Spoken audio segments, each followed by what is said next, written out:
Hello बच्चों, आज हम शुरू कर रहे हैं अध्याय 7 कणों के निकाय तथा घूर्णी गति एनसीईआरटी के प्रश्नों का हल। पहला प्रश्न है इसमें कि एक समान द्रव्यमान घनत्व के निम्नलिखित पिंडों में प्रत्येक के द्रव्यमान केंद्र की अवस्थिति लिखिए। पहला है गोला, सिलेंडर, छल्ला और घन। यानी कि हमको क्या बताना है कि इनका द्रव्यमान केंद्र कहाँ पर आएगा। तो द्रव्यमान केंद्र आपको पता है कि वह बिंदु जहाँ पर संपूर्ण पदार्थ का द्रव्यमान हम मान सकते हैं कि इस बिंदु पर है। जैसे अगर मैं यहाँ पर, जैसे ये कोई एक घन है और मैं यहाँ पर किस बिंदु पर पकड़ूं कि ये एकदम बैलेंस हो जाएगी, जहाँ पर बांधे हम इसको ऊपर, और उसको हम लोग द्रव्यमान केंद्र बोलते हैं। ठीक है, तो इनका द्रव्यमान केंद्र हम लिख सकते हैं। तो द्रव्यमान केंद्र गोले का, तो गोले का क्या होगा, उसके केंद्र पर होगा। कौन सा केंद्र? ज्यामितीय केंद्र पर होगा। ऐसे ही सिलेंडर का यानी कि बेलन का द्रव्यमान केंद्र उससे ज्यामितीय केंद्र पर रहेगा, अर्थात केवल समानित अक्ष के मध्य बिंदु पर रहता है। ऐसे ही छल्ले का, तो छल्ले का क्या होगा, ये जैसे एक छल्ला है तो इसके केंद्र पर, यहाँ पर इसका द्रव्यमान केंद्र आएगा। ठीक है। ऐसे ही घन का, तो घन का क्या होगा, जहां पर उसके विकर्ण कटेंगे। जैसे ये एक घन है, ठीक है, तो इसके विकर्ण यानी कि एक ये विकर्ण और एक ये विकर्ण, जहां पर ये दोनों कटेंगे तो वो क्या होगा, इसका द्रव्यमान केंद्र रहेगा। ठीक है। अब दूसरी चीज पूछ रहा है ये, क्या किसी पिंड का द्रव्यमान केंद्र आवश्यक रूप से उस पिंड के भीतर ही होगा, मतलब उसके द्रव्यमान में ही होगा। तो देखो छल्ला यानी कि रिंग में हमने देखा कि रिंग का तो द्रव्यमान सारा का सारा इधर है, पर इसका द्रव्यमान केंद्र इसके बीच में है, यहाँ पर जहाँ पर कोई भी द्रव्यमान नहीं है, यानी कि खाली जगह है वहाँ पर है। तो ऐसा आवश्यक नहीं है, तो वो उसके द्रव्यमान से बाहर भी हो सकता है। दूसरा प्रश्न है HCl परमाणु में दो परमाणुओं के नाभिक के बीच पृथक कण लगभग 1.27 एंगस्ट्रॉम है, और एंगस्ट्रॉम आपको पता है 10⁻⁻10 मीटर होता है। अब इस अणु के द्रव्यमान केंद्र की लगभग अवस्थिति ज्ञात करनी है हमको, यानी कि द्रव्यमान केंद्र ज्ञात करना है। और द्रव्यमान के बारे में बोला गया है कि जो क्लोरीन का द्रव्यमान है वो हाइड्रोजन से 35.5 गुना भारी होता है। तो अब द्रव्यमान केंद्र के लिए एक हमको फॉर्मूला पता है, R बराबर m1r1 प्लस m2r2 बटे में m1 प्लस m2। अब सपोज ये हाइड्रोजन है और यहाँ पर क्लोरीन है। ठीक है, इन दोनों के बीच की दूरी दे रखी है हमको। तो अब हम यह मान सकते हैं कि जैसे हमने देखा हुआ है कि हम किसी भी एक को 0,0 यानी कि कहाँ पर मान लेंगे, उद्गम बिंदु पर। तो ये 0,0 हो जाएगा और ये दूरी हो जाएगी इसकी, ये R हमको दिया हुआ है। तो हमने क्या किया, R1 को क्या कर दिया, 0 कर दिया, और R2 किसके बराबर हो गया, 1.27 एंगस्ट्रॉम के। और m1 m2 हमको पता है। जैसे हाइड्रोजन का द्रव्यमान हम m ले लेंगे तो क्लोरीन का कितना आ जाएगा, 35.5 m, इतना गुना ज़्यादा भारी है। अब ये सारे मान इसमें रखेंगे तो द्रव्यमान केंद्र निकलेगा। देखिए कैसे। तो यहाँ पर हाइड्रोजन और क्लोरीन के बीच की जो दूरी है 1.27 गुणा 10⁻⁻10 मीटर हो जाएगी। ठीक है, तो हाइड्रोजन का द्रव्यमान हमने मान लिया m, तो क्लोरीन का कितना हो जाएगा, 35.5 m। अब उन दोनों के बीच की दूरी, अब हमने क्या किया है कि हाइड्रोजन वाले को मूल बिंदु पर मान लिया है, ये हाइड्रोजन है, ये क्लोरीन है। ठीक है, और इसको मूल बिंदु पर मान लिया है, तो R1 कितना हो गया, 0 हो गया। तो R2 किसके बराबर हुआ, R2 इसके बराबर हो गया 1.27 एंगस्ट्रॉम के, है ना। तो द्रव्यमान केंद्र सदिश R, तो फॉर्मूला है m1r1 m2r2 बटे m1 प्लस m2। तो m गुणा 0 हो जाएगा, क्योंकि R1 0 है, R2 का मान रख देंगे, और m2 कितना है, 35.5 क्लोरीन का। बस ये m से नीचे वाला m कट हो जाएगा, है ना। यहाँ पर m है और यहाँ पर m है, तो m को कॉमन ले लिया तो 35.5 और 1 36.5, तो m कट गया तो नीचे बचा 36.5, तो ऊपर बचा 35.5 गुणा 1.2 गुणा 10⁻−10। तो इसको सॉल्व करेंगे तो 1.235 गुणा 10⁻−10 मीटर आएगा, और 10⁻−10 को हम लोग एंगस्ट्रॉम लिख सकते हैं। तो 1.24 यानी कि इसको राउंड ऑफ कर दिया है, तो 1.24 एंगस्ट्रॉम किसका आया? ये द्रव्यमान केंद्र। कहाँ से? ये हाइड्रोजन से ये r दूरी। किसकी दूरी? द्रव्यमान केंद्र हाइड्रोजन से, ठीक है, क्योंकि हमने हाइड्रोजन को ही उद्गम माना है। तो यहाँ से 1.24 एंगस्ट्रॉम दूरी पर इस निकाय का यानी कि HCl का क्या होगा? द्रव्यमान केंद्र, ठीक है। इसके बाद नेक्स्ट क्वेश्चन करते हैं थर्ड। तीसरा क्वेश्चन है कि कोई बच्चा किसी चिकने क्षैतिज फर्श पर एक समान चाल v से गतिमान किसी लंबी ट्रॉली के एक सिरे पर बैठा है। यदि बच्चा खड़ा होकर ट्रॉली पर किसी भी प्रकार से दौड़ने लगता है, तब निकाय यानी कि ट्रॉली प्लस बच्चा के द्रव्यमान केंद्र की चाल कितनी होगी? ठीक है। तो अब जैसे कि ये एक ट्रॉली है और यहाँ पर बच्चा है। अब ये ट्रॉली पहले जा रही थी तो इसका कुछ द्रव्यमान केंद्र होगा, यानी कि ये इसका माना कि यहाँ पर इसका द्रव्यमान केंद्र है और ये v वेग से आगे जा रहा था। अब बच्चा आगे की तरफ दौड़ने लगता है ना, बच्चा आगे की तरफ दौड़ रहा है। निकाय, ये पूरा एक निकाय है, ठीक है, बच्चा और ट्रॉली पूरा का पूरा एक निकाय है। तो बच्चा आगे की तरफ दौड़ रहा है, तो क्या इसके द्रव्यमान केंद्र पर कोई फर्क पड़ेगा? उसकी चाल में कोई फर्क आएगा? तो देखो, निकाय के द्रव्यमान केंद्र में तभी फर्क आएगा जब बाहर से कोई बल लगाएंगे निकाय पर। तो बाहर से तो कोई भी बल नहीं लग रहा है, ये बच्चा और ट्रॉली खुद एक पूरा निकाय है। तो अगर बच्चा उसके अंदर अंदर घूमता है तो वो आंतरिक बल है ना, उसके अंदर हो रहा है वो। तो उससे इस पूरे निकाय के द्रव्यमान केंद्र पर कोई भी फर्क नहीं पड़ेगा। तो इसको हम लोग इस तरह से लिख सकते हैं कि ट्रॉली और बच्चा यानी कि इस निकाय के द्रव्यमान केंद्र की चाल नियत रहेगी, अर्थात v ही रहेगी, क्योंकि पहले v थी अभी भी v ही रहेगी। क्योंकि किसी भी निकाय की स्थिति केवल बाह्य बल द्वारा परिवर्तित की जा सकती है, तथा दौड़ने में ट्रॉली पर आरोपित बल जो है वो आंतरिक बल है, बाह्य बल नहीं है। चौथा क्वेश्चन है अब,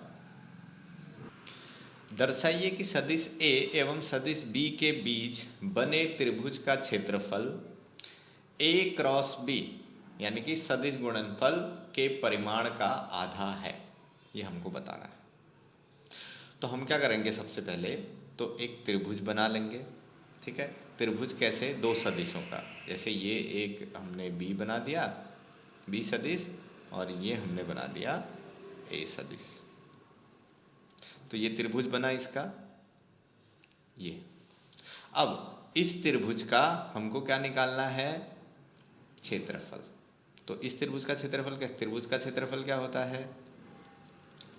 half into base into height, मतलब हाफ इंटू आधार गुणा लंब। तो आधार क्या है? b है, उसका मान लेंगे हम लोग, है ना, b का मान। और इसका लंब, तो लंब हम यहाँ से बनाएंगे, ये 90 डिग्री। तो अगर ये कोण थीटा है तो ये ऊंचाई कितनी है? h, ठीक है। अगर ये थीटा है, ये a है, ये b है, तो h किसके बराबर होगा? ये त्रिभुज से आपको आता है ना, थीटा। अगर इसको हम लोग क्या बोल सकते हैं? थीटा के सामने वाली भुजा लंब हुई, ठीक है। तो लंब हुई तो साइन थीटा क्या हो जाएगा इसमें? तो साइन थीटा बराबर लंब बटे कर्ण, तो h बटे में a। तो h किसके बराबर होगा? तो a साइन थीटा, ठीक है। बेस कितना है? b, और हाइट कितनी आ गई? a sine theta. तो क्षेत्रफल कितना हो जाएगा? 1/2 गुणा बेस यानी कि b a साइन थीटा। अगर इसको हम लोग प्रॉपर लिखें तो ऐसा लिख सकते हैं 1/2 गुणा AB साइन थीटा। ठीक है। अब A क्रॉस B क्या होता है?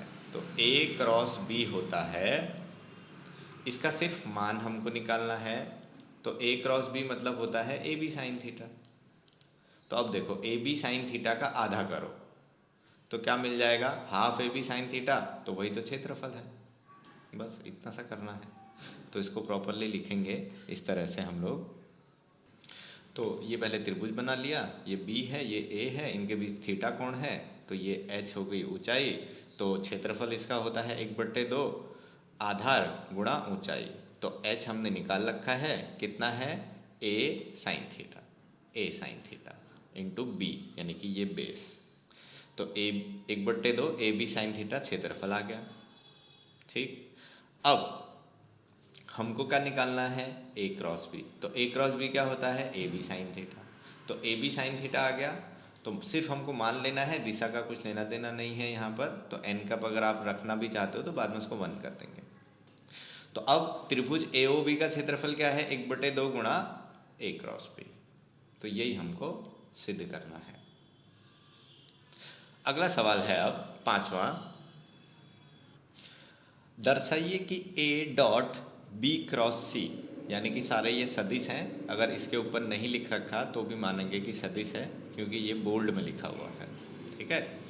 का परिमाण 3 सदिश A B C, ये तीनों सदिश हैं, के समांतर षटफलक यानी कि क्यूबॉइड के आयतन के बराबर होता है।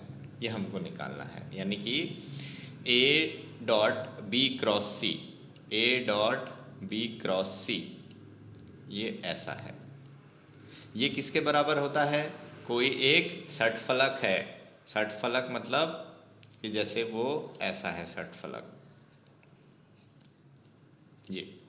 तो ये A है इसकी लेंथ, B है इसकी ब्रेथ और हाइट है C, ऐसा। तो इसका आयतन कितना होगा? तो A गुणा B गुणा C, लंबाई गुणा चौड़ाई गुणा ऊंचाई। तो ABC ये होता है, ये हमको सिद्ध करना है। तो देखिए इसको हम लोग कैसे करेंगे। तो सबसे पहले तो एक घन हम लोग मान लेते हैं, घन नहीं, षटफलक मान लेते हैं, जिसकी भुजाएं A, B और C हमने मान लिया। तो सबसे पहले हम लोग क्या निकालेंगे? B cross C। B cross C मतलब ये B और ये C, दोनों के बीच में कोण कितना है? 90 डिग्री। तो B क्रॉस C क्या होता है? BC sine theta. तो थीटा कितना है? 90 डिग्री। तो हो जाएगा ये BC, और इसकी कोई एक दिशा आएगी। वो दिशा कैसे हम लोग निकालते हैं? देखो स्क्रू के नियम से B को C की तरफ घुमाओ, इस तरफ। तो स्क्रू कहाँ जाएगा? इस तरफ को। तो इसकी दिशा ये वाली दिशा होगी, A की दिशा है ना। B क्रॉस C का मान क्या होगा? BC, और दिशा कौन सी होगी? A वाली। ठीक। तो ये आया BC n कैप की दिशा इस तरफ आ गई है। ठीक है। अब इसका क्या निकालना है हमको? A dot B cross C। तो डॉट प्रोडक्ट क्या होता है? A B क्रॉस C क्या है? BC। तो A BC cos theta. Theta क्या है? BC और A के बीच का कोण। तो BC की दिशा कौन सी है? ये वाली। तो A की दिशा तो पहले ही ये वाली है, तो दोनों के बीच कोण कितना हो गया? 0, और cos 0 कितना हुआ? 1। तो कितना हुआ ये? ABC। तो ये निकाल रखा है, देखो।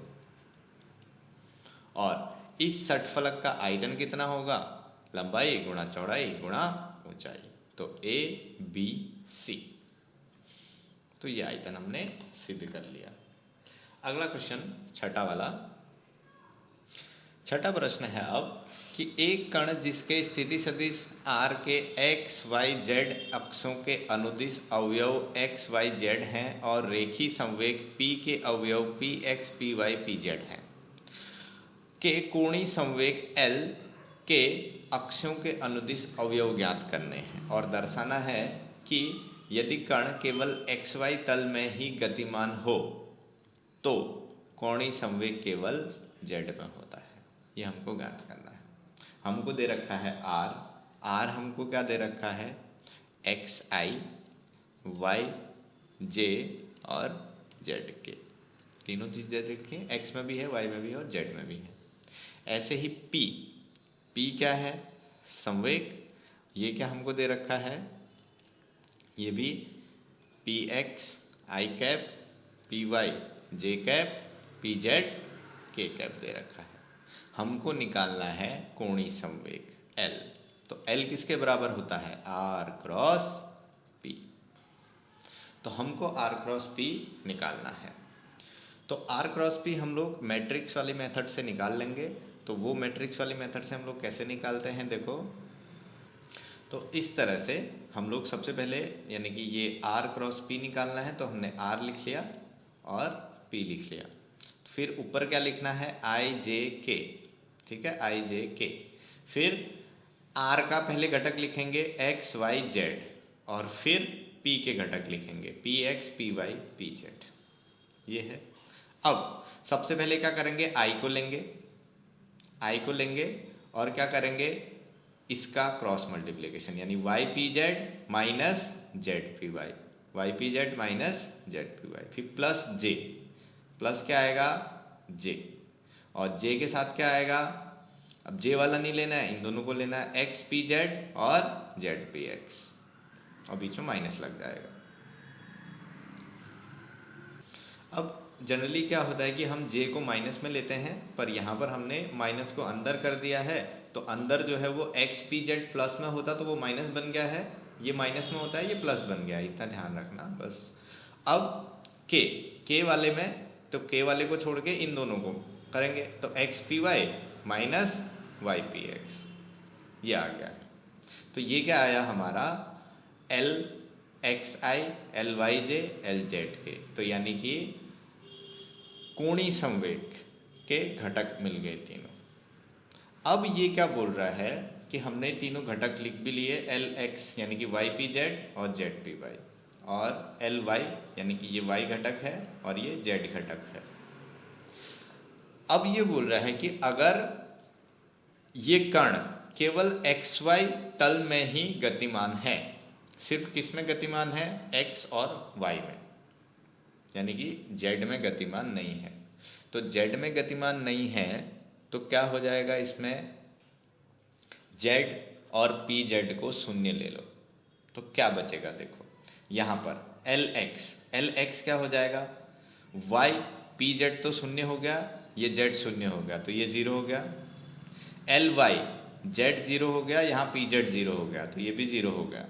तो यहाँ पर क्या आया, X P Y minus Y P X, यहाँ पे कोई भी जेड नहीं है, तो सिर्फ क्या बचा, एल जेड। तो हम बोल सकते हैं कि कोणीय संवेग केवल जेड अवयव ही होगा अगर वो केवल एक्स वाई तल में गतिमान होगा तो, ठीक है। तो इस तरह से इसको लिख सकते हैं हम लोग। अगला क्वेश्चन है सातवां प्रश्न है, दो कण जिसमें से प्रत्येक का द्रव्यमान m एवं चाल कितनी है v, d दूरी पर समांतर रेखाओं के अनुदिश विपरीत दिशाओं में चल रहे हैं। दर्शाइए कि इस द्विकर्ण निकाय का सदिश कोणीय संवेग समान रहता है चाहे हम जिस बिंदु के परितः कोणीय संवेग लें। चित्र बना लेते हैं पहले इसका।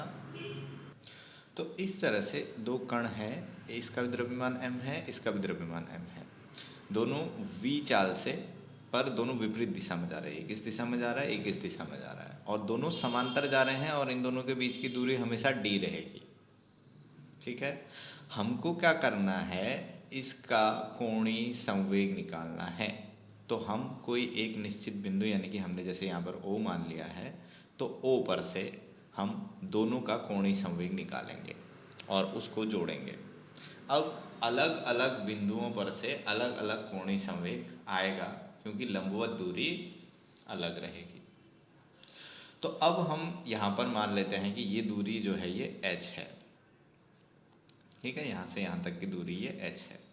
तो हम यहाँ से निकालते हैं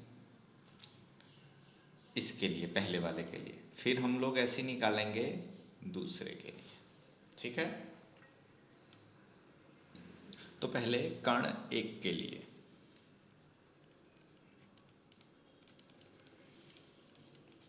L1 हम लोग निकाल लेते हैं। तो L1 क्या होता है, सिर्फ मान हम लोग निकाल रहे हैं, तो होता है R क्रॉस P, यानी कि RP साइन थीटा, ये होता है। तो अगर हम लोग देखें कि L1 क्या आएगा फिर, तो L1 का सिर्फ हम लोग मान की बात करें तो RP साइन थीटा, तो ये 90 डिग्री, और हमको दूरी कौन सी लेनी है, लंबवत दूरी, है ना। ये इसका द्रव्यमान m, वेग v, mv क्या हो गया, p हो गया, और दूरी कौन सी लेते हैं हमेशा, लंबवत दूरी। तो इस बिंदु के परितः निकाल रहे हैं, इस बिंदु से ये लंबवत दूरी कितनी है, h प्लस डी। तो h प्लस डी, और ये क्या हो गया, p mv, और साइन क्या है, 90 है, ये 90 है, तो साइन 90, तो 1 हो गया, इतना आया। अब ऐसे ही दूसरे वाले के लिए L2, ये वाला है ना, तो mv वही है, इसका भी mv p, और दूरी कितनी है, h है, ये देखो, ये लंबवत दूरी हम लोग हमेशा लेते हैं, तो h mv। पर एक चीज ध्यान देना है कि ये इस बिंदु के परिवर्त इस तरह घुमा रहा है क्लॉकवाइज, और ये एंटी क्लॉकवाइज घुमा रहा है, इस तरह से। तो हम एक को प्लस लेंगे तो दूसरे वाले को माइनस लेना पड़ेगा, तो इसको हम लोग माइनस ले लेते हैं। अब कुल कोणीय संवेग L की मैं बात करूं तो दोनों को जोड़ देंगे, तो L1 प्लस L2, तो ये हो जाएगा h mv प्लस mvd, और ये क्या हो जाएगा, माइनस hmv। ये hmv कट हो गया, क्या बचा, mvd। अब देखो m नियत है, v नियत है, d इन दोनों के बीच की दूरी d, अगर ये समांतर में जा रहे हैं तो इन दोनों के बीच की दूरी हमेशा नियत ही रहेगी d, तो ये पूरा का पूरा एक कांस्टेंट हो गया, ठीक है। तो अगर ये पूरा का पूरा कांस्टेंट है, तो चाहे हम किसी भी बिंदु पर, ये यहाँ पहुँचा है, ये यहाँ पहुँचा है, कहीं पर भी लें, हमेशा कितना आएगा, mvd, और वो क्या होगा, एक नियत रहेगा।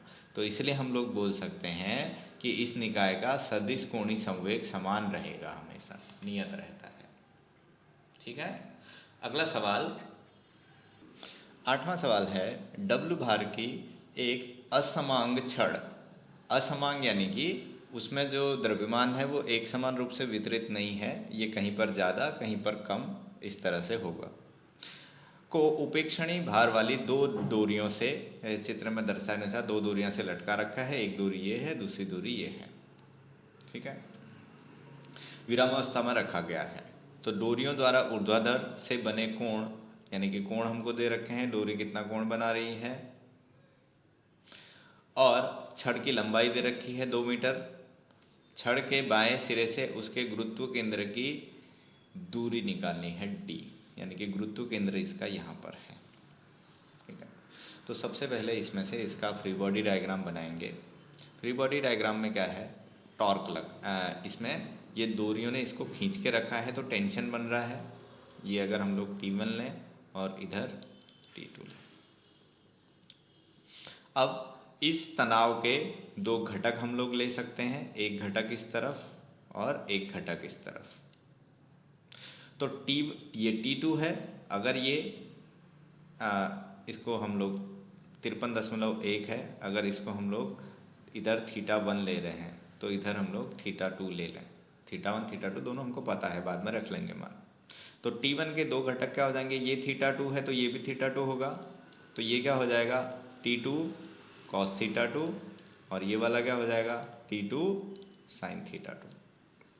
अब ऐसे ही T1 के दो घटक, एक ऊपर की तरफ और एक इधर की तरफ, अगर ये θ1 है तो ये भी क्या होगा, θ1, तो ये वाला हो जाएगा T1 cos θ1, और इधर क्या हो जाएगा, T1 sin θ1। अब ये छड़ न तो इधर जा रही है न इधर जा रही है, तो इसका मतलब क्या है, T1 sin θ1 किसके बराबर है, T2 sin θ2 के बराबर है। पहली चीज ये बनी। दूसरी चीज हम ये बोल सकते हैं न छड़ ऊपर जा रही है न नीचे जा रही है, तो W किसके बराबर है? T1 cos theta 1 plus T2 cos theta 2, यानी कि ऊपर की तरफ कौन कौन से बल लग रहे हैं? T1 cos theta 1, T2 cos theta 2, और नीचे की तरफ तो W अकेला है। ये दूसरा समीकरण बना इसका।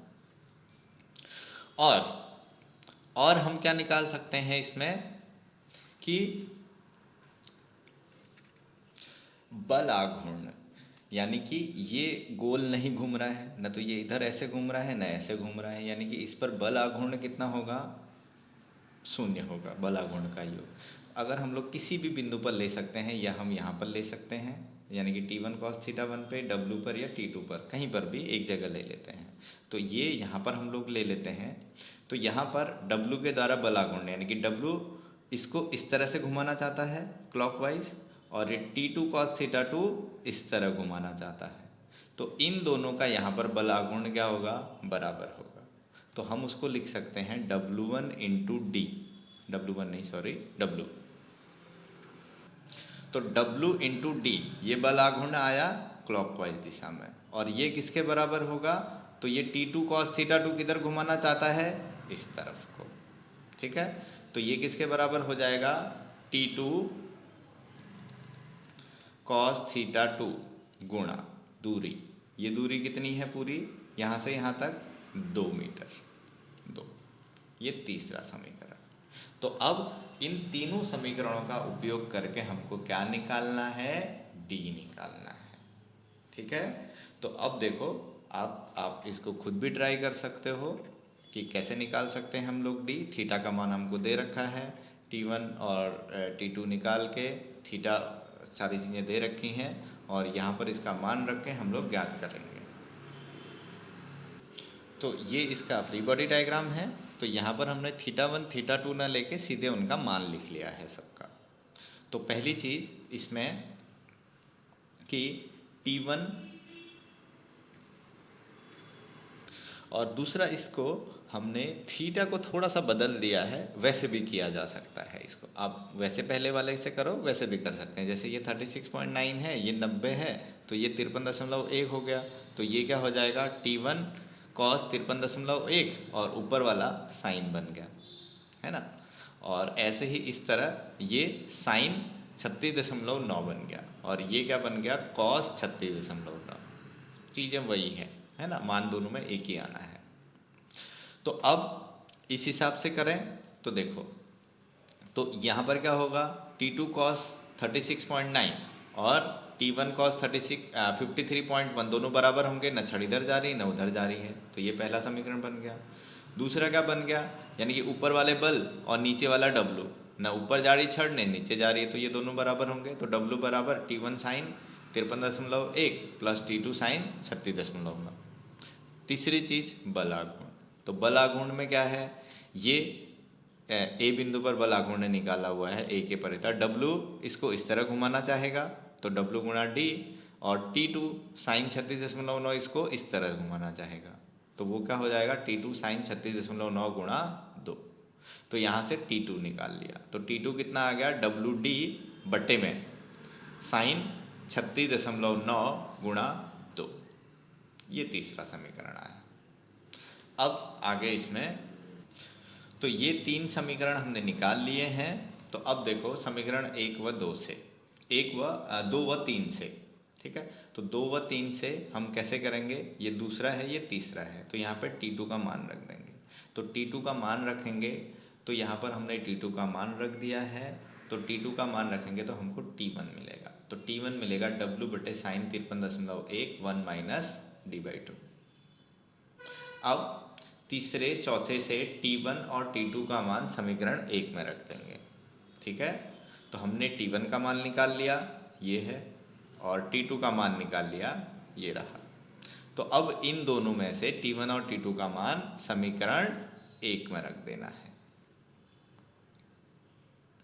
तो समीकरण 1 में मान रखेंगे और इसको सॉल्व करेंगे हम लोग इस तरह से, और हम इसमें से D निकाल सकते हैं फिर। तो D हमारा आ जाएगा 72.1 सेंटीमीटर। ओके, अगला सवाल 9वां क्वेश्चन है, एक कार का भार 1800 किलो है। इसकी अगली और पिछली ध्रुवों के बीच की दूरी है 1.8 मीटर है। इसका गुरुत्व केंद्र अगली धुरी से 1.05 मीटर पीछे है।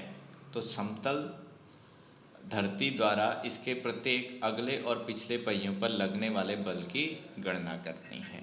तो पहले यहाँ पर एक कार बनाते हैं। तो ये एक कार है इस तरह से, ये इसका फ्रंट व्हील है यानी कि सामने वाला, ये पीछे वाला रेयर व्हील। तो यहाँ पर ये जो ज़मीन है तो इन दोनों पहियों पर बल लगा रही है ऊपर की तरफ। तो इसको हम लोग फ्रंट ले लेते हैं F1 और ये पीछे वाले में F2 ले लिया। ठीक है, ये F2 हो गया। अब इसका द्रव्यमान केंद्र जो है ये पहले वाले यानी कि जो फ्रंट वाला व्हील है उससे कहीं यहाँ पर है। वो कितना दूर है? 1.05। तो 1.05 मीटर पे है। ये W हम पूरा ले लेते हैं इसका यानी कि mg। अब ये बोल रहा है कि यह पिछले वाले पहिए पर और अगले वाले पहिए पर जो ये समतल जमीन है ये कितना बल लगा रही है ऊपर की तरफ। तो देखो यहाँ पर हम लोग क्या करेंगे, संतुलन की स्थिति लेंगे क्योंकि न कार ऊपर जा रही है न नीचे जा रही है। तो घूर्णी संतुलन क्या है यहाँ पर? घूर्णी आघूर्ण्य कुल 0 होगा। तो हम क्या करते हैं, पहले आगे वाले पहिए पर लेते हैं। तो आगे वाले पहिए पर, ठीक है, तो आगे वाले, तो अब कार को थोड़ा फिर से बना दिया है। तो इसमें देखिए अब पहले वाले आगे वाले का जो पहिया है यहाँ पर हम लोग घूर्णन की साम्यावस्था लेंगे यानी कि जो F2 है इसको इस तरह घुमाना चाह रहा है कार को, और W जो है वो एंटी क्लॉकवाइज। पर न कार इधर घूम रही है न इधर, साम्यावस्था में है। तो F2 गुणा 1.8 किसके होगा बराबर? ये W गुणा 1.05। अब W कितना है? 1800। तो ये हो जाएगा F2 बराबर 1800 गुणा G यानी कि ये W किसके बराबर है? mg के बराबर है। m है 1800, 9.8 गुणा 1.05 बटे में 1.8। तो F2 यहाँ से आ जाएगा हमारा 10290 न्यूटन। तो अब ये जो बल है पीछे के दोनों टायर पे लग रहा है। तो एक टायर पर कितना लगेगा? तो पीछे के एक पहिए पर लगने वाला बल, तो वो कितना हो जाएगा? तो 10290 बटे में 2, तो कितना हो जाएगा? 5145 इतना लगेगा। अब हमको आगे के वाले पहिए पर भी निकालना है। तो आगे वाले पहिए के लिए हम क्या करेंगे, हम लोग पीछे वाले पहिए पर साम्यावस्था लेंगे। तो पीछे वाले पहिए पर साम्यावस्था लेंगे तो F1 गुणा 1.8 और W गुणा ये 1.8 माइनस 1.05 कर देंगे। तो अब क्या करते हैं, पिछले पहिए पर,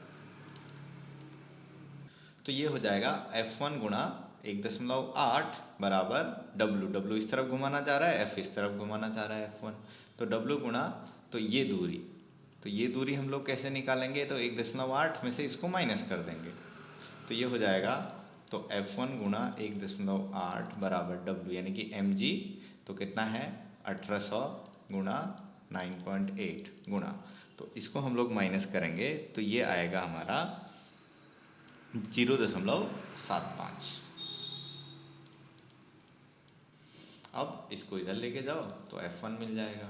तो 1.8 से भाग करेंगे तो F1 हमारा आ जाएगा 7350 न्यूटन। अब इसके बटे में 2 कर देंगे तो 7350 बटे में 2, क्योंकि ये जो बल है ये आगे के 2 टायर में है। तो एक टायर में कितना लगेगा, बटे में 2 करो तो 3675 न्यूटन। तो इतना जो बल है ये आगे के एक टायर में लगेगा और ये जो बल है ये पीछे के एक टायर में लगेगा। तो इस तरह से हम लोग इसको निकाल लेंगे। 10वां सवाल है, अब किसी गोले का उसके किसी व्यास के परितः जड़त्व आघूर्ण दे रखा है। मतलब कि कोई जैसे एक गोला है हमारे पास और इसको हम क्या कर रहे हैं, इसके व्यास के परितः घुमा रहे हैं, मतलब ऐसे घुमा रहे हैं इसको, बीच में इसके व्यास के परितः इस तरह से घुमाया जा रहा है। तो इसके लिए हमको दे रखा है 2/5 mr² इसका जड़त्व आघूर्ण है। अब इसकी त्रिज्या दे रखी है r, तो गोले पर खींची गई स्पर्श रेखा के परितः, यानी कि स्पर्श रेखा यहाँ पर हमको निकालना है ये, ठीक है। तो स्पर्श रेखा के परितः अगर घुमाएं तो जड़त्व आघूर्ण कितना होगा। तो ये दोनों क्या है, समांतर हैं।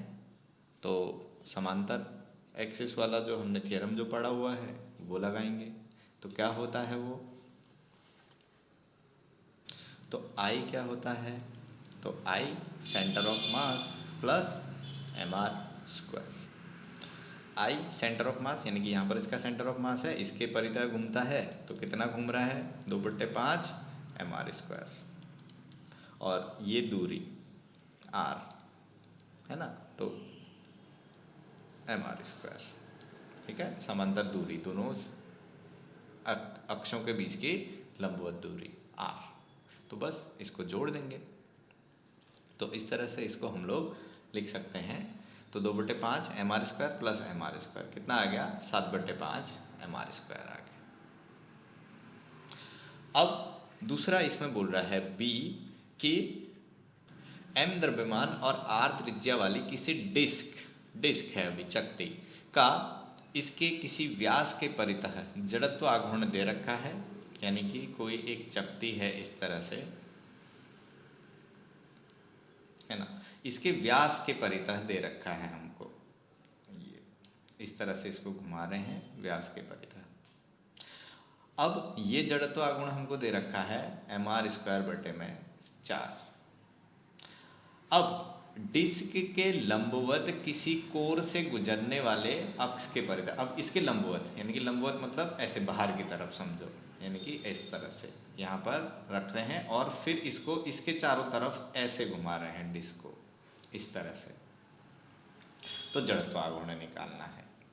तो अब देखो कि यहाँ पर अगर हम इसको x माने और इसको y मान लें, ठीक है, इस तरह से हमने चकती को y मान लिया इस तरफ को, ठीक। अब ये x एक्सिस हो गया, ये y एक्सिस हो गया, तो इसका x और y दोनों बराबर हैं। तो हमको z यानी कि 3D में सोचना है हमको, इसको ऊपर की तरफ ऐसे, है ना, ऐसे घुमाएं बीच में से। तो वो क्या हो जाएगा, IZ। तो IZ बराबर क्या होता है, IX प्लस IY।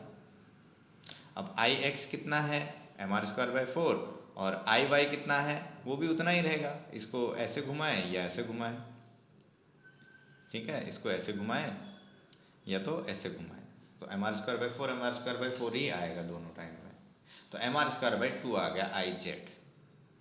अब इसका मतलब है कि चकती कुछ इस तरह से है। अब मैं इसको तिरछा दिखा रहा हूँ आपको ऐसे, और ये, ठीक है, ये इस तरह से चकती को घुमा रहे हैं इसके केंद्र के परितः ऐसे, ठीक है, इस तरह से नीचे की तरफ रहेगा, ऐसे घुमाया जा रहा है। तो ये कितना है, ये जो हमने निकाला है ये IZ। अब इसके कोने पर अगर घुमाएं ऐसे तो जड़त्व आघूर्ण कितना होगा। तो यहाँ पर जब घुमा रहे हैं तो कितना है, mr²/2, यहाँ से आया mr²/4 mr²/4, तो ये आया mr²/2, mr²/2 आया। अब इसके समांतर, अब समांतर लग जाएगा, तो mr²/2 प्लस ये दूरी कितनी है r, तो mr²/2 प्लस mr²। तो इस तरह से इसको निकालेंगे, तो 3/2 mr² आएगा इसका। तो देखो इसको हम लोग कैसे करेंगे, 3D में है, थोड़ा समझा दिया मैंने पहले ही। और पहले IX निकाल लेंगे, फिर IY निकाल लेंगे, ठीक है। ये X है, ये Y है, और ये इसके लंबवत है। ये जो डॉट डॉट दे रखा है ये 2D है, तो डॉट डॉट है मतलब ये ऊपर की तरफ है, ठीक है, ऐसे ये बीच में ऊपर की तरफ इस तरह से, और एक नीचे ऐसे, ठीक है। तो ये आ गया हमारा आई जेड, ऐसे घुमा रहे हैं इसको। अब आई जेड कितना आ गया, एम आर स्क्वायर बाई 2। अब हमको क्या निकालना है, ये वाला निकालना है ये, ठीक है। इस तरह से इसको यहां पर घुमा रहे हैं। तो ये कितना होगा, समांतर हो गए दोनों, और इनके बीच की दूरी कितनी है, आर। तो M R square by 2 plus M R square, ये तो ये आ जाएगा 3/2 एम आर स्क्वायर। अगला सवाल है 11वां क्वेश्चन है अब कि समान द्रव्यमान और त्रिज्या के एक खोखले बेलन और एक ठोस गोले पर समान परिमाण के बल आघूर्ण लगाए गए हैं। बेलन अपनी सामान्य सममिति अक्ष के परितः घूम सकता है और गोला अपने केंद्र से गुजरने वाली किसी अक्ष के परितः घूम रहा है। एक दिए गए समय के बाद दोनों में से कौन अधिक कोणीय चाल प्राप्त करेगा। तो हम दोनों में क्या लगा रहे हैं, एक जैसा बल आघूर्ण। एक क्या है आपका, बेलन है, खोखला बेलन है, और दूसरा गोला है।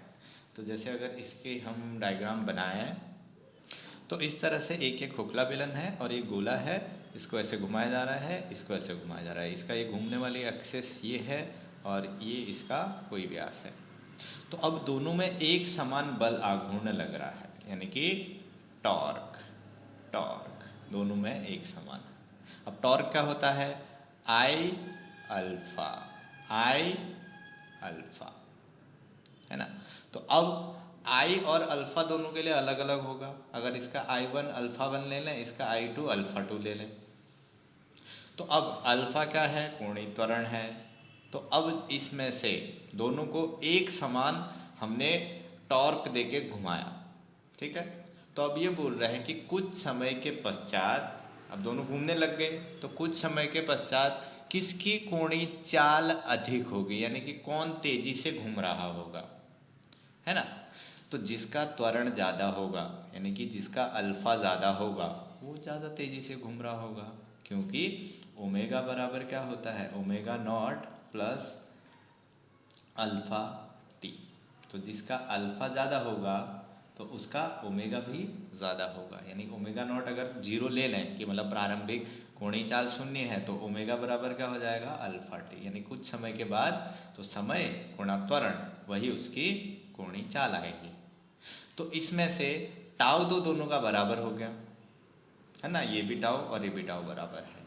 तो अब इसमें से जिसका आई, अब आई क्या है, जड़त्व आघूर्ण। अब देखो जड़त्व आघूर्ण, अगर हम बेलन की बात करें, खोखले बेलन की, तो उसका जड़त्व आघूर्ण I1, इसका I1 लिया है, तो ये किसके बराबर होता है, mr स्क्वायर। और गोले की बात करें हम लोग, ठीक है, एक ठोस गोला है हमारे पास, उसकी बात करें तो I2 कितना होता है, 2/5 mr स्क्वायर। तो अब टॉर्क दोनों का बराबर है, तो इसका जो I1 है, यानी कि जड़त्व आघूर्ण क्या है, ज़्यादा है, तो अल्फा क्या हो जाएगा, इसका कम हो जाएगा। और इसका जड़त्व आघूर्ण क्या है, कम है, तो अल्फा क्या हो जाएगा, ज़्यादा हो जाएगा।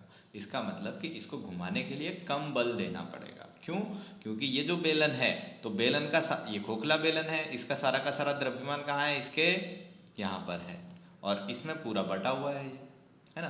तो यहाँ पर जो द्रव्यमान है उसको घुमाने के लिए कम चाहिए, तो इसीलिए जो गोला है उसका अल्फा ज़्यादा होगा। तो इस पर से हम लोग बोल सकते हैं कि I1 ग्रेटर देन I2।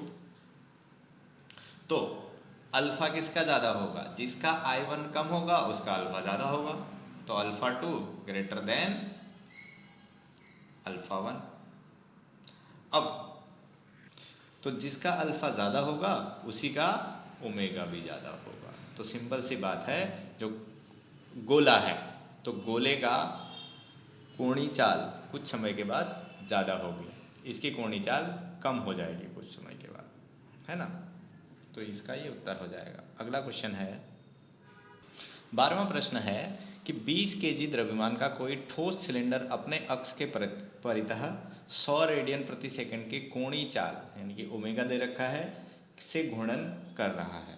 तो सिलेंडर की त्रिज्या हमको दे रखी है, सिलेंडर के घूर्णन से संबंधित गतिज ऊर्जा निकालनी है और सिलेंडर का अपने अक्ष के परितः कोणीय संवेग।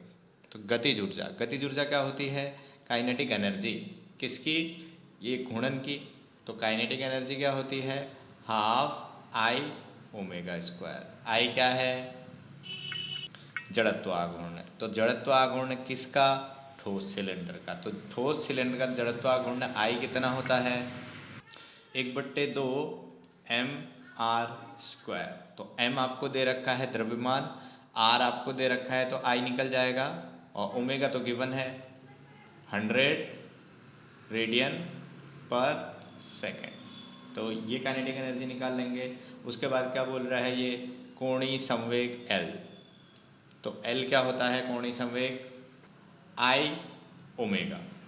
तो I आपने ये निकाल रखा है पहले ही और ओमेगा गिवन है, तो दोनों को गुणा करेंगे तो L भी निकल जाएगा यानी कि कोणीय संवेग। तो हम लोग इसको निकाल लेंगे इस तरह से। पहले जो चीज़ें दे रखी हैं वो लिख लेते हैं, m ओमेगा और r मीटर में लिखना है। अब सबसे पहले इसका I निकाल लेते हैं, हाफ mr²। तो m का वैल्यू रखा 20, r का रखा 0.25, तो ये आ जाएगा आपका 0.625 किलोग्राम मीटर स्क्वायर। ये निकल गया आपका जड़त्व आघूर्ण। अब एनर्जी यानी कि गतिज ऊर्जा हाफ आई ओमेगा स्क्वायर। तो आई का मान रखा और ओमेगा का मान रखा, ये निकल गया आपका 3125 जूल। अब कोणीय संवेग आई ओमेगा, तो आई हमने पहले निकाल रखा है, ओमेगा हमको पता है 100, दोनों का गुणा किया 62.5 जूल सेकेंड। तो ऐसे हम लोग इसका कोणीय संवेग भी निकाल लेंगे। अगला सवाल है अभी 13वां प्रश्न का ए है कि कोई बच्चा किसी घूर्णिका यानी कि घूमने वाला कोई मंच है पर अपनी दोनों भुजाओं को बाहर की ओर फैलाकर खड़ा है। घूर्णिका को 40 रिवॉल्यूशन प्रति मिनट, 1 मिनट में 40 चक्कर की कोणीय चाल से घूर्णन कराया जाता है, उसको गोल गोल घुमाया जाता है। यदि बच्चा अपने हाथ को वापस सिकोड़कर अपना जड़त्व आघूर्ण अपने आरंभिक जड़त्व आघूर्ण का 2/5 गुना कर लेता है, यानी कि अब वो क्या करता है, अपने हाथों को सिकोड़ लेता है, तो जिससे क्या होगा, उसका जड़त्व आघूर्ण कम हो जाएगा क्योंकि उसका द्रव्यमान जो है वो सिकुड़ गया, वो आर कम हो गया उसका, है ना, 2/5 गुना कर लिया उसने। तो इस स्थिति में उसकी कोणीय चाल क्या होगी, है ना। तो आपने वो देखा भी है कि सर्कस में जैसे वो पहले गोल गोल घूमते हैं, फिर अपने हाथों को सिकोड़ लेते हैं और वो एकदम तेजी से गोल गोल घूमने लग जाते हैं क्योंकि उसने अपना जड़त्व आघूर्ण कम कर देते हैं। अब यहाँ पर बताना है कि जब वो ऐसा करता है तो उसकी कोणीय चाल क्या हो जाएगी। ये हमको पता है कि उसकी कोणीय चाल बढ़ जाती है, किसकी वजह से? कोणीय संवेग का संरक्षण। ठीक है, तो कोणीय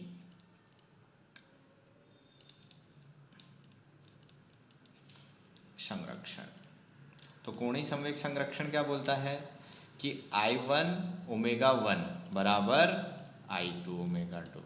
कोणीय संवेग क्या होता है? I omega. तो पहले कितना था, तो पहले का हम लोग I ले लेते हैं और ओमेगा 1 हमको दे रखा है, पहले कितना है? 40। I2 यानी कि बाद में, तो बाद में वो क्या करता है, अपने हाथों को मोड़ लेता है, तो हाथों को मोड़ लेता है तो पहले जितना था I उसका 2/5 गुना हो गया है ये, तो 2/5 I और ओमेगा 2। बस यहाँ से ओमेगा 2 निकालना है, I से I कट हो जाएगा तो 5 गुना 40/2, तो ये हमको ओमेगा 2 मिल जाएगा। तो इसी तरह से हम लोग इसको लिख लेंगे, ओमेगा 2 5/2 गुणा 40 100 रेडियन प्रति सेकेंड। तो देखो इसकी कोणीय चाल बढ़ गई, अभी तेजी से घूमने लग गया। यही सर्कस में भी होता है। दूसरा, इसी में हमको दूसरा प्रश्न पूछा गया है कि यह दर्शाए कि बच्चे की घूर्णन की नई गतिज ऊर्जा उसकी आरंभिक घूर्णन की गतिज ऊर्जा से अधिक है। ये बताना है कि पहले जो उसकी गतिज ऊर्जा थी और बाद की जो गतिज ऊर्जा है वह अधिक है बाद वाली, और यह गतिज ऊर्जा में इस वृद्धि की व्याख्या किस प्रकार करेंगे। अब गतिज ऊर्जा का फॉर्मूला क्या होता है? I ओमेगा स्क्वायर और हाफ। ठीक है, तो इसमें हम लोग पहले की गतिज ऊर्जा और बाद की गतिज ऊर्जा, दोनों गतिज ऊर्जा निकालेंगे, दोनों का भाग करेंगे। और फिर देखेंगे कौन सी ज़्यादा आ रही है। तो फॉर्मूला हमको पता है, तो प्रारंभिक और अंतिम दोनों को भाग कर लेते हैं। तो अंतिम बटे प्रारंभिक, तो अंतिम वाली होगी 1/2 I2 ओमेगा 2 का स्क्वायर, यानी कि अंतिम का I2 यानी कि जड़त्वाघूर्ण कितना है 2/5 I, और ओमेगा तो निकाल दिया हमने 100 का स्क्वायर। ऐसे ही ये वाली 1/2 I1 यानी कि I और 40 का स्क्वायर ओमेगा 1, 1/2 पहले ही काट दिया है। तो इसको सॉल्व करेंगे तो आएगा 2/5 10,000/1600, तो इसको काट करके 5/2 आंसर आएगा। तो अंतिम को यहीं पर रखो, प्रारंभिक को इस तरफ लेके जाओ। तो 5/2 मतलब 2.5 गुना बढ़ गई है गतिज ऊर्जा। पहले जो गतिज ऊर्जा थी और बाद में जो गतिज ऊर्जा है वो बढ़ गई है 2.5 गुना से। तो अब ये बोल रहा है कि ये गतिज ऊर्जा आई कहाँ से, तो आई वहाँ से जब उसने अपने हाथ मोड़े, तो उस मोड़ने के लिए उसने अपनी मांसपेशियों का बल लगाया, है ना, पेशी बल लगाया, है ना, ऐसे कैसे मोड़ेगा नहीं तो उस पेशी बल के कारण गतिज ऊर्जा बढ़ गई है। तो यह बच्चे की पेशी ऊर्जा से प्राप्त होती है। तो इसका इस तरह से हम लोग व्याख्या कर सकते हैं। नहीं तो ऊर्जा क्या है कि ऊर्जा संरक्षित होती है, ऐसे ही ऊर्जा प्रकट नहीं होती है। ऊर्जा हमेशा एक रूप से दूसरे रूप में परिवर्तित होती है। तो ये हमको बताना पड़ेगा कि वो जो गतिज ऊर्जा बढ़ी है वो कहाँ से आई है। ठीक है, अगला सवाल 14। 3 kg द्रव्यमान तथा 40 सेंटीमीटर त्रिज्या के किसी खोखले सिलेंडर पर कोई नगण्य द्रव्यमान की रस्सी लपेटी गई है। यदि रस्सी को 30 न्यूटन बल से खींचा जाए तो सिलेंडर का कोणीय त्वरण क्या होगा। देखो, एक कोई सिलेंडर है, उस पर रस्सी लपेट रखी है, ठीक है। तो ऐसा कोई एक सिलेंडर है,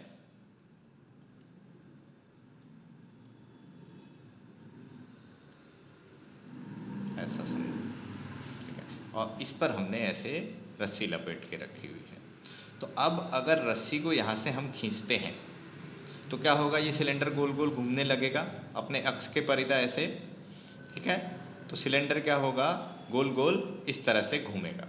तो घूमेगा तो घूर्णन गति करेगा, तो घूर्णन गति करेगा तो उसके पास कोणीय चाल होगी, कोई कोणीय त्वरण होगा। तो हमको कोणीय त्वरण निकालना है।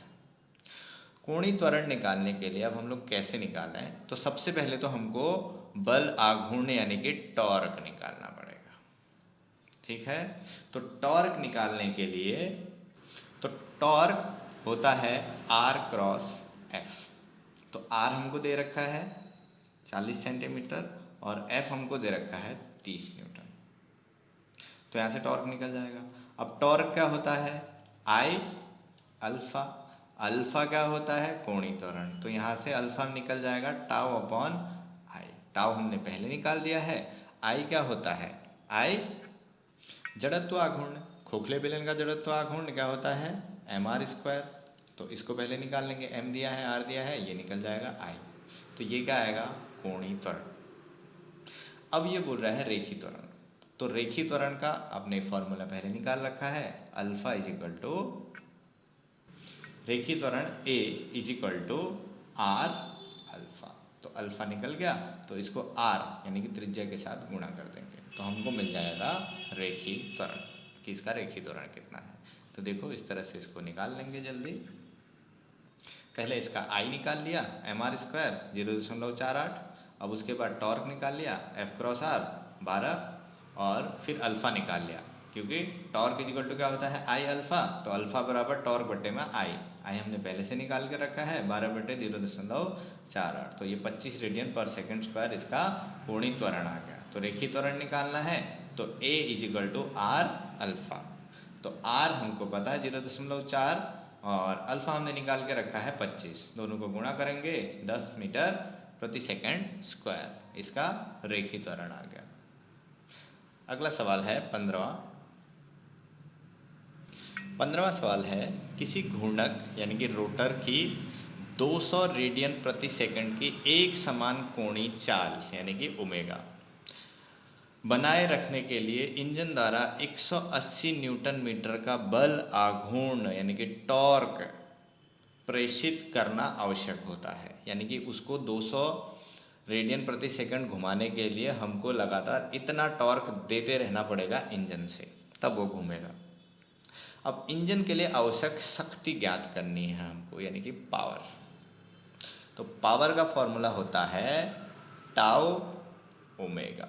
दोनों चीज़ें दे रखी हैं, टाउ भी और ओमेगा भी, तो पावर मिल जाएगी। दूसरी चीज़, यहाँ पर घर्षण को अनुपस्थिति माना गया है, क्योंकि अगर घर्षण होता है तो हमको ज़्यादा पावर देनी पड़ती है, पर यहाँ पर घर्षण को नगण्य माना है, यानी कि इंजन की जो दक्षता है वो 100% है। यानी कि जितना भी हम लोग टॉर्क लगाएंगे पूरा का पूरा उसकी जो कोणीय चाल है उसको बनाने में लगेगा। घर्षण के विरुद्ध बिल्कुल भी खर्च नहीं होता है। हालांकि ऐसा नहीं होता है प्रैक्टिकली, कुछ ना कुछ घर्षण होता है और कुछ ना कुछ पावर का व्यय घर्षण में होता है। पर यहाँ पर क्वेश्चन में हम लोग दे दिया है कि 100% दक्षता है उसकी। तो टाउ हमको दे रखा है ये रहा 180 और ओमेगा हमको दे रखा है ये रहा 120। तो दोनों को गुणा करेंगे तो हमको मिल जाएगी आवश्यक पावर। तो इस तरह से ओमेगा है 200 और टाउ है 180, दोनों को गुणा करेंगे 36,000 वाट। अगर इसको बट्टे में 1000 कर दोगे तो किलोवाट बन जाएगा, 36 किलोवाट। इतनी पावर इंजन से चाहिए, शक्ति। अगला सवाल 16, आर त्रिज्या वाली समांग डिश से r/2 त्रिज्या का एक वृत्ताकार भाग काट कर निकाल दिया गया है। इस प्रकार बने वृत्ताकार सुराख का केंद्र मूल डिश से r/2 दूरी पर है। अवशिष्ट डिस्क के गुरुत्व केंद्र की स्थिति ज्ञात करनी है हमको।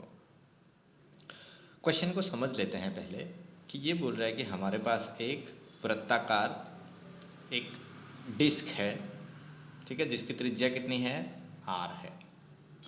अब ये बोल रहा है कि इसमें से एक ये इतना टुकड़ा काट के निकाल दिया जाता है।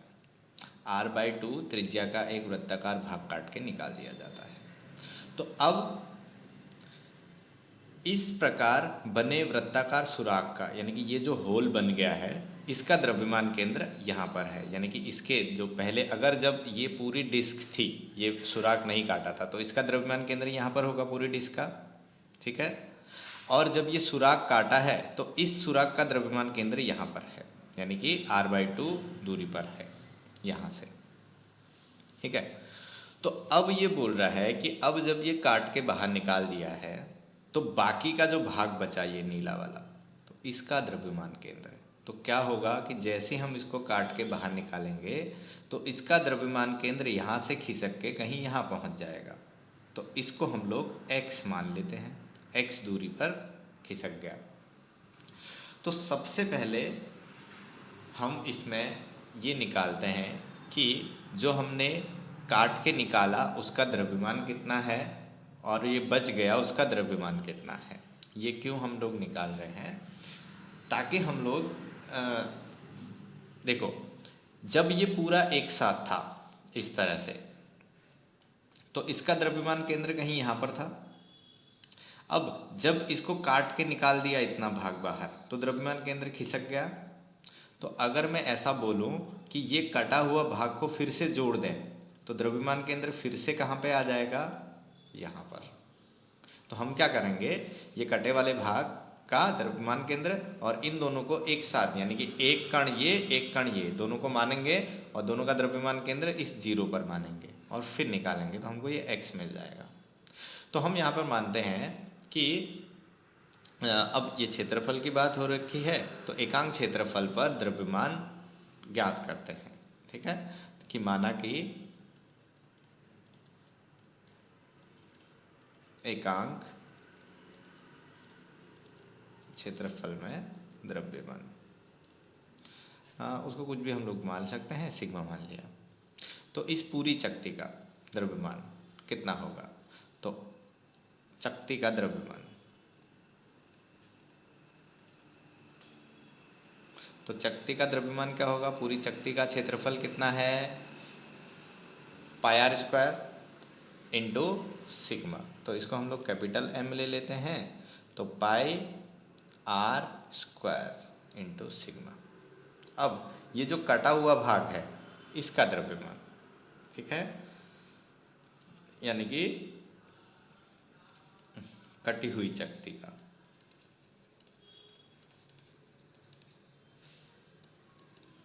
तो इसका द्रव्यमान m डैश हम लोग ले लेते हैं, तो पाई, अब इसका त्रिज्या कितनी है r/2, तो r/2 का स्क्वायर सिग्मा, तो ये कितना हो जाएगा m, ये नीचे कितना हो जाएगा 4, तो पाई r² सिग्मा बटे 4। अब पूरी चकती का द्रव्यमान कितना था पाई r² सिग्मा, और जो कटी हुई चकती है उसका कितना है पाई r² सिग्मा बटे 4, यानी ये कितना हो गया m/4। तो ये m/4 भाग निकाल दिया, तो बचा कितना, तो बची हुई चकती का द्रव्यमान, तो बची हुई चकती का द्रव्यमान इसको हम लोग कुछ ले लेते हैं m डबल डैश, तो ये किसके बराबर आएगा, तो इसमें से m में से m/4 को माइनस कर दो, तो m माइनस m/4, तो कितना आ गया 3m/4।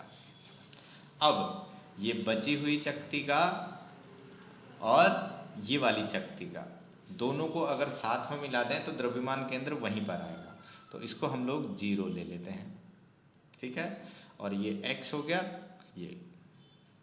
तो अब हम लोग निकालते हैं द्रव्यमान केंद्र दोनों को साथ मिलाने पर।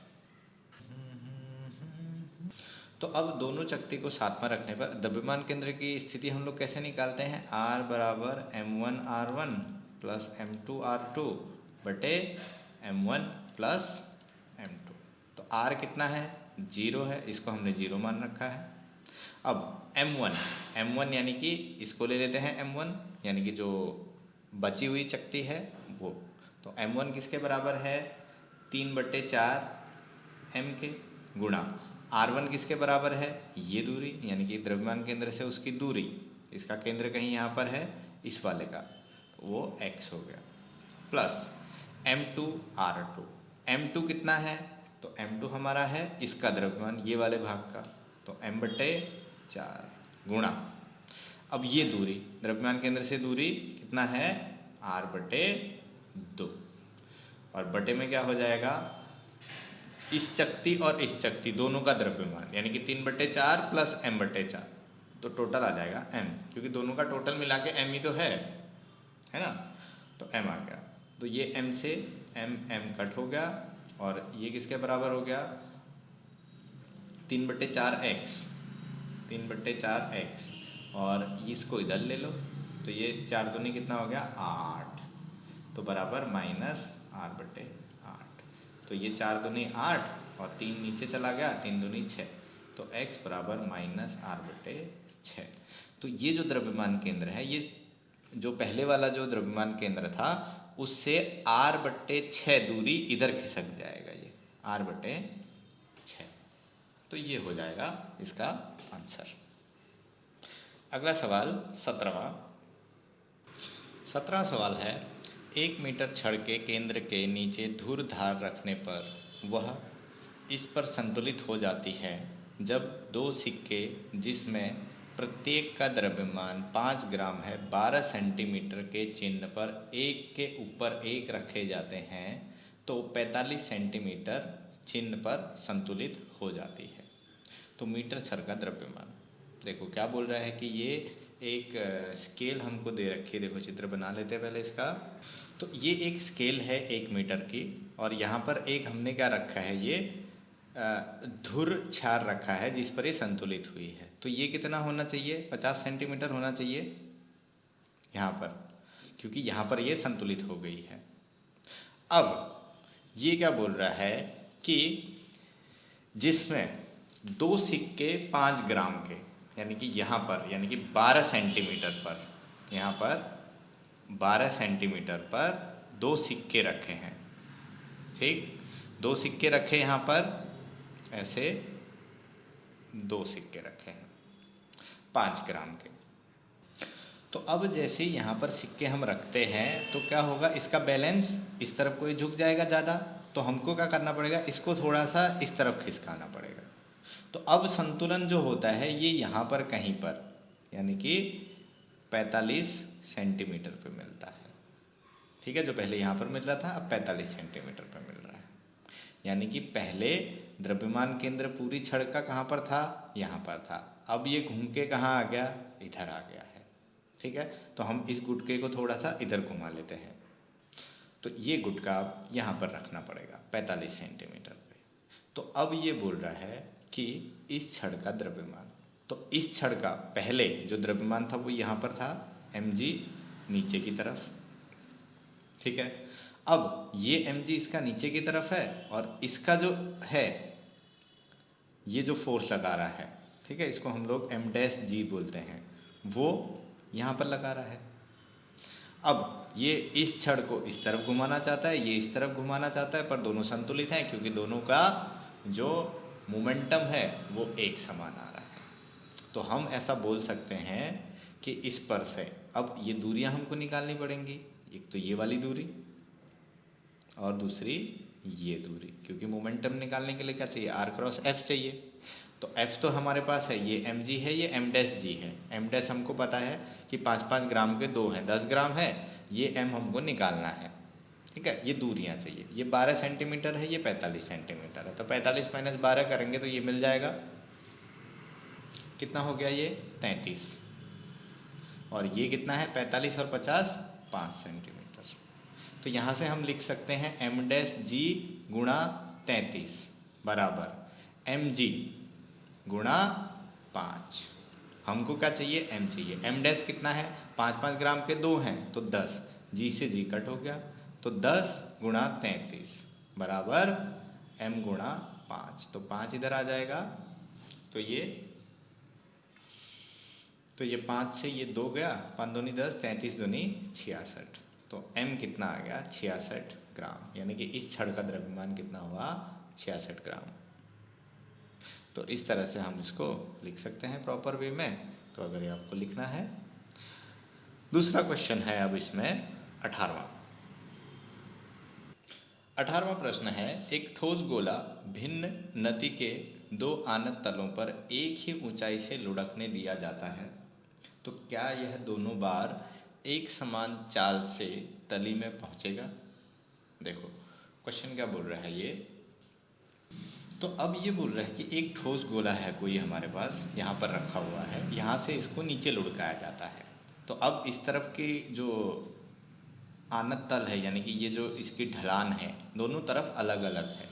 तो अब ये बोल रहा है कि जब ये लुढ़क के यहाँ पर पहुँचेगा और ये लुढ़क के जब यहाँ पहुँचेगा, तो दोनों केस में तो इसकी चाल एक समान होगी या अलग अलग होगी, यह बोल रहा है।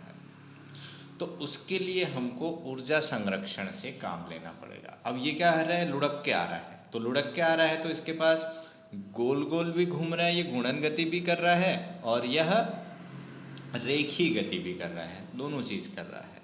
तो जब ये इस ऊंचाई पर है, इसके पास ऊर्जा कितनी है mgh।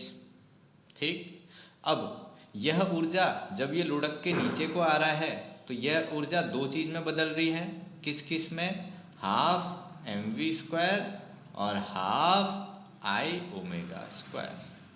अब I क्या होता है ठोस गोले के लिए, I 2/5 mr² और ओमेगा क्या हो जाएगा v/r। तो ये I का मान रखेंगे, ओमेगा का मान रखेंगे और इस पर से हम ये v निकालेंगे कि ये v किस पर निर्भर है, और उस पर से हम बताएंगे कि एक ही समान चाल होगी या अलग अलग होगी। तो देखो इसको हमने कैसे करते हैं, तो यहाँ पर एक त्रिभुज हमने ले रखा है, ये h ऊंचाई है, θ1 है, θ2 है। तो गतिज ऊर्जा क्या होगी, इसकी स्थितिज ऊर्जा के बराबर होगी। तो गतिज ऊर्जा में दो गतिज ऊर्जा आएंगी, क्योंकि ये क्या है लुढ़क रहा है ना।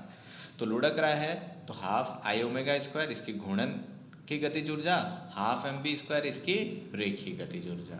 ये दोनों कहाँ से मिलेगी, इसको mgh से मिलेगी स्थितिज ऊर्जा जो यहाँ पर होगी। अब I क्या होता है 2/5 mr² ठोस गोले के लिए, कोणीय वेग ओमेगा v/r। तो ये दोनों मान इसमें रखेंगे, I का मान ओमेगा का मान, 2/5 mr² v²/r², क्योंकि ओमेगा स्क्वायर है, बराबर mgh। तो ये हो जाएगा 1/5 mv², ये 1/2 mv², दोनों को जोड़ देंगे 7/10 mv² = mgh।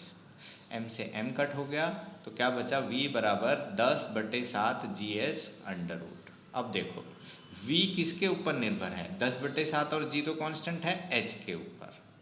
h अगर समान है, चाहे उसको इस तरफ से लुढ़काएं या इस तरफ से लुढ़काएं, अगर ऊंचाई बराबर है तो नीचे आके जो वेग होगा वो भी दोनों तरफ क्या होगा, बराबर होगा, v होगा।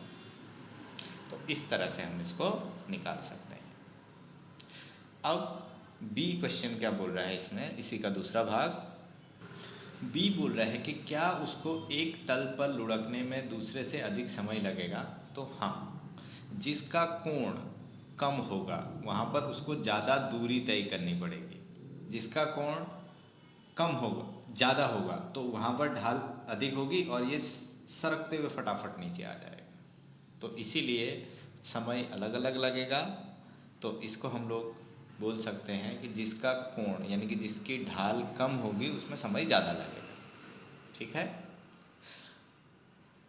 यदि हाँ तो किस पर और क्यों।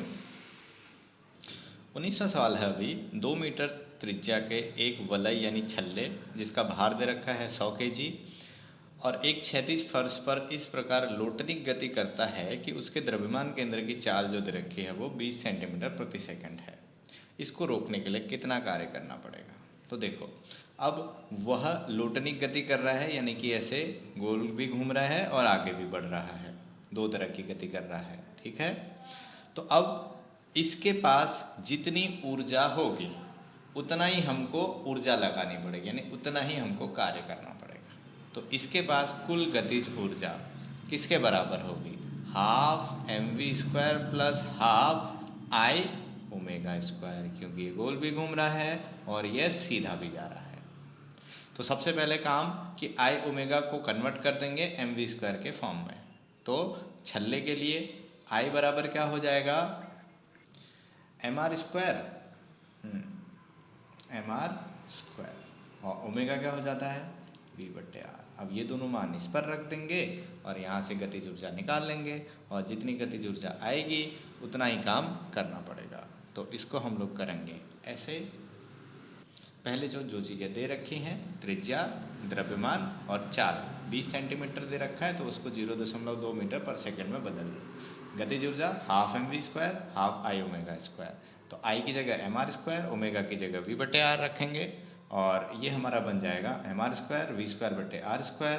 तो ये होगा हाफ mv² यानी mv²। m दे रखा है 100, v दे रखा है 0.2, इसका वर्ग करेंगे तो आएगा 4 जूल।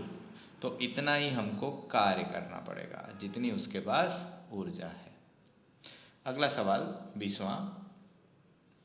20वां सवाल है कि ऑक्सीजन का एक अणु का द्रव्यमान हमको दे रखा है 5.30 गुणा 10⁻⁻26 किलो और इसके केंद्र से होकर गुजरने वाली और इसके दोनों परमाणुओं को मिलाने वाली रेखा के लंबवत अक्ष के परिधा जड़त्व आघूर्ण हमको दे रखा है I 1.94 गुणा 10⁻46 किलोग्राम मीटर स्क्वायर।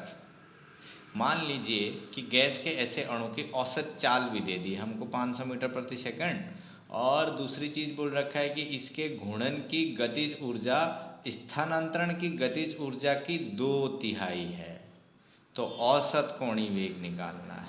मतलब घूर्णन ऊर्जा क्या होती है, देखो ऑक्सीजन का अणु जब जा रहा है तो वो गोल घूमते हुए आगे को जा रहा है ना, वो गोल भी घूम रहा है और आगे भी जा रहा है, लोटनिक गति जैसा दोनों चीज़ें हैं उसके पास, है ना। स्थानांतरण गतिज ऊर्जा भी है यानी कि जो सीधी रेखा में जा रही है वो भी है और गोल घूम रही है वो भी है। तो अब ये बोल रहा है कि घूर्णन गतिज ऊर्जा यानी कि हाफ I ओमेगा स्क्वायर जो है, जो स्थानांतरण गतिज ऊर्जा है यानी कि हाफ mv² का कितना है, 2/3 यानी कि 2/3 है। अब I हमको दे रखा है कितना है, ये है। ओमेगा हमको निकालना है, ठीक है। द्रव्यमान हमको दे रखा है, v हमको दे रखा है, सारे मान रखेंगे, ओमेगा निकल जाएगा, कोई बड़ी बात नहीं है। देखो इसको डायरेक्ट, ठीक है। ये फॉर्मूला यहाँ तक हमने किया, लिखा था उसमें हाफ I ओमेगा स्क्वायर बराबर 2/3 1/2 mv²। यहाँ से ओमेगा आएगा, बाकी सारी चीज़ें को यहाँ ले जाएंगे, रूट हो जाएगा क्योंकि ओमेगा स्क्वायर है। 2 m का मान रखा, v का मान रखा, उसका स्क्वायर किया बटे i का मान रखा, सारी चीज़ें गिवन है। काट पीट के आंसर आपका आ जाएगा 6.75 गुणा 10 की घात 12 रेडियन प्रति सेकंड, क्योंकि ये है ओमेगा।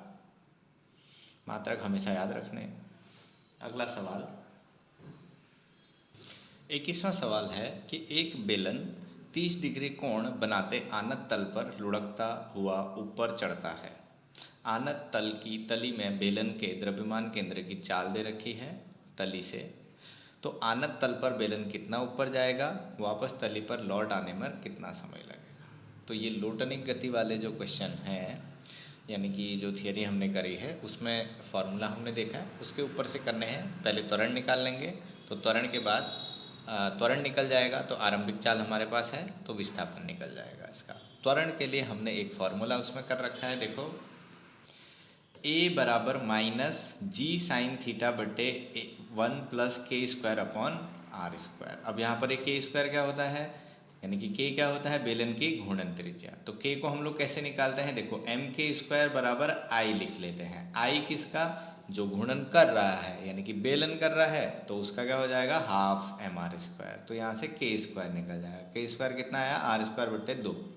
तो यहाँ पर क्या रख देंगे, आर स्क्वायर बट्टे 2, तो आर स्क्वायर बट्टे 2 रख दिया। जी का मान 9.8 और साइन 30 1/2, तो ये 9.8 1/2, और ये आर स्क्वायर से आर स्क्वायर कट हो जाएगा, तो नीचे बचेगा 3/2।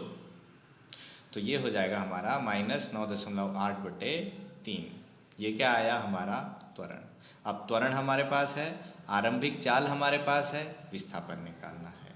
तो वी स्क्वायर बराबर यू स्क्वायर प्लस 2as, यहाँ से निकलेगा s, क्योंकि हमारे पास क्या है, u है, ठीक है, और v यानी कि वो अधिकतम, जैसे ऊपर की तरफ जा रहा है, तो यहाँ से जाना शुरू करा तो अधिकतम पे जब जाएगा वो, तो वहाँ पर क्या हो जाएगा, ये इसका वेग 0 हो जाएगा, यानी कि ये 0 हो जाएगा। और ये हमारे पास है 5, तो हमको क्या, a हमने निकाल लिया है, तो हमको क्या निकालना है, s। तो 0 बराबर 5 का स्क्वायर प्लस 2 माइनस 9.8/3 गुणा s। तो यहाँ से s हो जाएगा हमारा 25 इधर चला गया, 25 गुणा 3 ऊपर चला जाएगा, 25 गुणा 3/2 गुणा 9.8 3.83 मीटर आ जाएगा। तो ये इतनी ऊंचाई तक जाएगा। अब इसमें b क्या बोल रहा है ये, कि वापस जैसे यहाँ पर ये इसने यहाँ से चलना शुरू किया, ये ऊपर तक गया, यहाँ तक है ना, फिर यहाँ तक गया, यहाँ से वापस आया, तो यहाँ से ऊपर जाके नीचे आने में कितना समय लगा।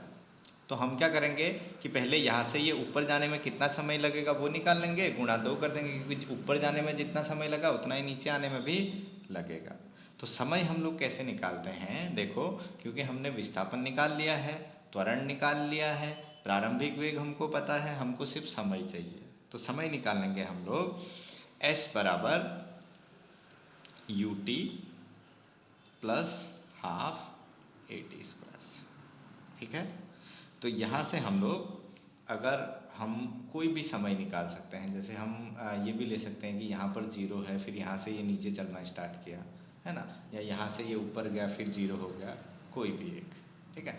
तो हम यहाँ से नीचे आने का निकाल रहे हैं, तो u 0 ले लेते हैं, और s हमने कितना निकाल रखा है, यहाँ से अगर हम लोग t का फॉर्मूला निकाला है, तो t क्या हो जाएगा, ये 0 हो गया, हम निकाल रहे हैं कि ऊपर से नीचे आने में कितना समय लगा, है ना, u 0 ले लिया, ये u बराबर 0।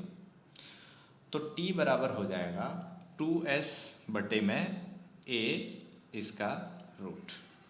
तो 2s कितना है, तो 2 इंटू s, s हमने निकाल रखा है पिछले क्वेश्चन में, कितना आया था 3.8 बटे त्वरण, त्वरण कितना था 9.8 बटे में 3, और इस पूरे का रूट। तो इसको हम लोग पूरा सॉल्व करेंगे, तो ये आएगा हमारा 1.53 सेकेंड। तो ये तो समय कितना था यहाँ से नीचे आने पर, तो हमको क्या चाहिए, ये यहाँ से इधर जा रहा है फिर इधर आ रहा है, टोटल। तो कुल समय t बराबर t डैश ले लेते हैं 2 गुणा 1.53, तो यानी ये हो जाएगा 3.06 सेकेंड, इतना समय लगेगा। ठीक है। तो टोटल इसमें 21 क्वेश्चन थे, तो हमने सारे कर लिए हैं। Thank you.